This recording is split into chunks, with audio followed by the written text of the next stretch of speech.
So I made it and officially won the 2013 Strava Challenge. Durianrider, vegan power for the win. I rode 6,188 kilometers for the month of January to win. Now, I'll put a link down below, you can see it. If you're not registered with Strava, it might not be easy to see, but for those who don't know what I'm talking about, Strava, which is a cool website, they put up a challenge. Who can do the most miles, or kilometers, in January? Out of 46,000 participants, yours truly, #1 at the end of it all. Now, funnily enough, second and third place, Jack and Damon, nothing personal against these guys, but what they did is they Strava doped. In the midnight hour, they uploaded what's called a manual entry, which means you can just make up a digit in your head. You don't have to verify it with your GPS, and they just uploaded that to try and beat me. So even with people cheating, I still won. 100% of my rides for the month of January were 100% GPS verified. Now, I've got nothing wrong with people manually uploading something for their personal documentation, but when you're in a competition, it's only fair that you 100% GPS verified every single ride, just to keep it honest. If you're going for the top 100, whatever, blah, blah, it's cool. If you're going for the win like Jack and Damon were, and they cheated to get there, or they didn't even get there, because Durianrider still kicked their ass.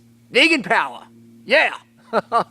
So again, the Strava competition is no money involved, there's no prize, it's just bragging rights or whatever. But people still have to cheat.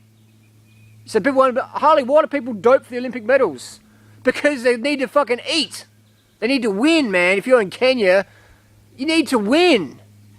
You need to win. You need to dope to win at the high level when there's money on the table. If people are cheating to win Strava competitions, what the fuck do you think people are doing when there's $100,000 for the marathon win? Or for, you know, a Frosties, Flakes, Kellogg's swimming endorsement deal? Do you think people want to do it naturally? No fucking way. People are cheating on Strava, man. So anyways, enough rambling and ranting. The bikes I used, Cannondale, Bamboo from Webworks, Phil Webb, lasted great. Most comfortable bike out of them, but the chain is almost done. Cervelo, I cracked that. And a new bike I just got is the Zuri Forza with new SRAM ready, which is pretty good. Big miles, big Ks, did the math, around 220 hours of cycling in January, around 132,000 calories, which is about 41 pounds of fat I burned. Now people can say, hey, Durianrider, you're looking a bit leaner. You're already fucking pretty lean as it is, but you are extra lean. What was the deal? What did you eat? Now, obviously vegan, because that's what I believe in. That's what works best for me. Now, was it raw? Was it fruit-based? This is a flat of nectarines, local, certified organic, $30 wholesale, and this is about as many calories as a Big Mac with extra cheese for 30 bucks. But the fruit tastes good. Did I do this 6,000 kilometers raw? Definitely not. Physically, I'd say impossible to get that many calories in from fruit. Even dates. There's only so many dates I can eat before I start to gag. So I incorporated other vegan foods in. Sugar, had a lot of coconut sugar, which is technically, they sell it as raw, but it's not raw. Had some steamed rice even, some nori rolls, vegan sorbets, which are high calorie, high carbohydrate, things that are easy to eat and very stimulating for the appetite. You don't want to have things that don't, like fruit, you can't eat more fruit than you need, but with certain seasoned foods, you can keep going and going and going. But fruit is, when you want to ride 6,000 kilometers, that's not natural, that's not normal.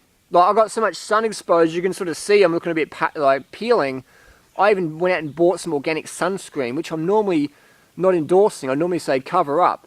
But I was getting up at 4:30 in the morning, getting on my bike and averaging about, 8, 9, 10 hours a day. Sometimes 12 hours a day in the sun.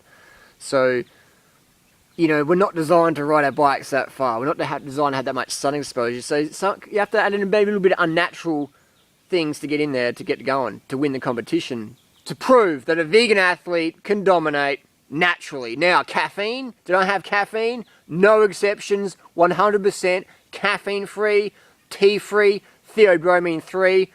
I'm not into stimulants.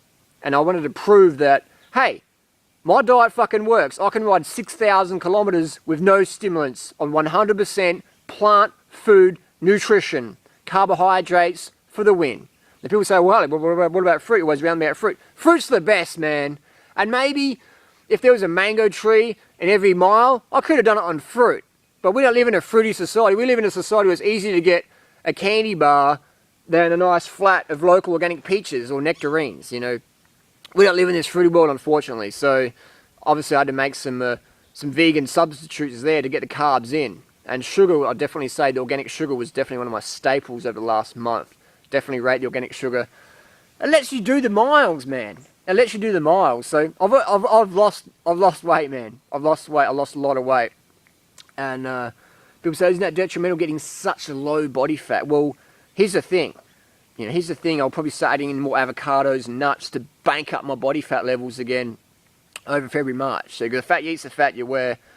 So by adding in some extra fat can help restore the body fat levels that I've lost. And I'm fucking lean. I'm seeing veins I've never seen before.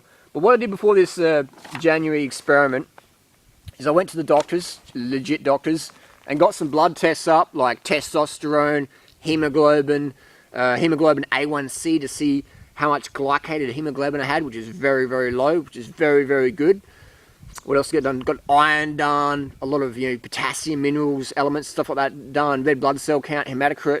Got these things done before I embarked on this 6,000 kilometer or 6,190 kilometer journey, just to make sure that I wasn't putting myself into the red zone. There's no point starting a big block of training if you're nutritionally deficient or if your body's run down. You're just going to dig yourself into a hole. So I made sure that my body fat levels were good, a little bit higher, because you're going to fucking lose a lot with the, you know, 222 hours of training. I made sure all my hemoglobin, everything was legit, so my immune system wasn't going to be flaking and failing down. And that's the benefit of being a caffeine-free athlete, in that you're using caffeine in training like most people do. You're digging yourself into a hole eventually. It might take a month, a few years, maybe even a decade, but eventually your body's going to go, hey, enough's enough. We can't run on stimulants. You have to get this sleep, water, sugar in. So just a quick recap on the ride. Just this video, I'm probably, I haven't had much sleep. I probably sound like a bit of a crazy person.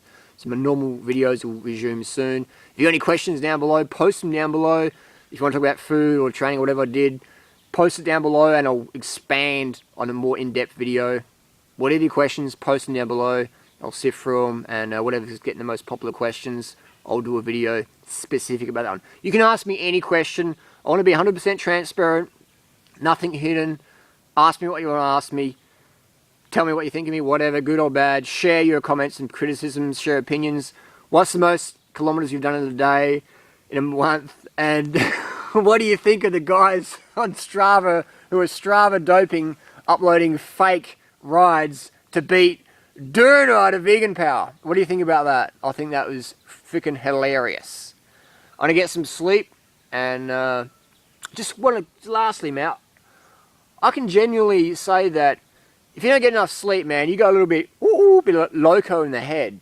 And I felt that last 3 days. I was getting up at 4:30. I was getting a bit late because I had bike problems, breaking bikes and stuff like that.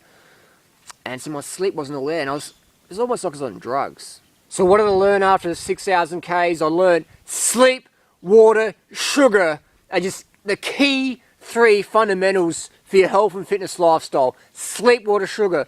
Without these 3, these are the foundations everything's built on. One's missing, boom, everything collapses. Sleep, water, sugar, they're your foundation. Get them in, however you can get them in. Get them in, carb the fuck up, hydrate, get early nights. I'll see you on the road. We'll see you soon. Thanks for watching.